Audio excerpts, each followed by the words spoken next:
was just a normal day like the rest of my early childhood. I was sent to after school academy due to my procrastination habit and easily distracted attention. I had always hated that place. I would often get a strike on my palm when I made a careless mistake on math tests. It was an ordinary afternoon. I was doodling on my textbook while I was supposed to quickly finish up the last page of my homework. My mind drifted far away from the classroom and even further away from the math equations. So I started thinking for possible ways to escape the boring classroom. I began by imagining that I would feel terribly ill, so my teacher would excuse me from the study. I wanted to catch a terrible cold and be sent to the hospital so badly. I also hoped the academy would be set on fire, so we could all leave earlier.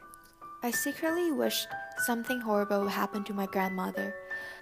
I thought of her being hit by a car or falling down staircases. I secretly wished that my grandma would be sent to the hospital so I could go to the hospital and visit her. Roughly 5 minutes after, the phone rang and my teacher left to answer it. She came rushing back and told me to pack my things up as my dad would come and pick me up soon. I was overwhelmed with joy, secretly cursing the academy. I packed up my book as fast as I could and ran over to the door. I hopped in the back seat and asked him where we were heading. Solemnly, he told me that we were visiting Grandma at the hospital. By the time we got there, I learned that my grandma was in the 3rd stage of cancer. My heart started racing and the back of my spine went cold.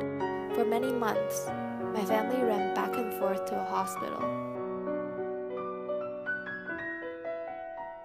I so vividly remember sitting on the side of her bed, sharing my school drama with her and cheering her up to get better soon.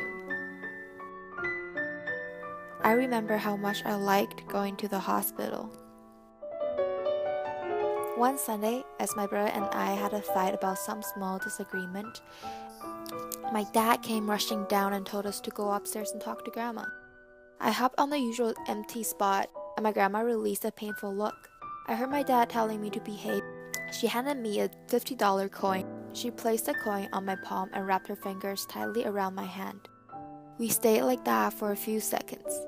Then she slowly released my hand. I opened my palm, stared hard at the coin and picked it up and placed it back into her wrinkly hand. Her hands were warm and dry.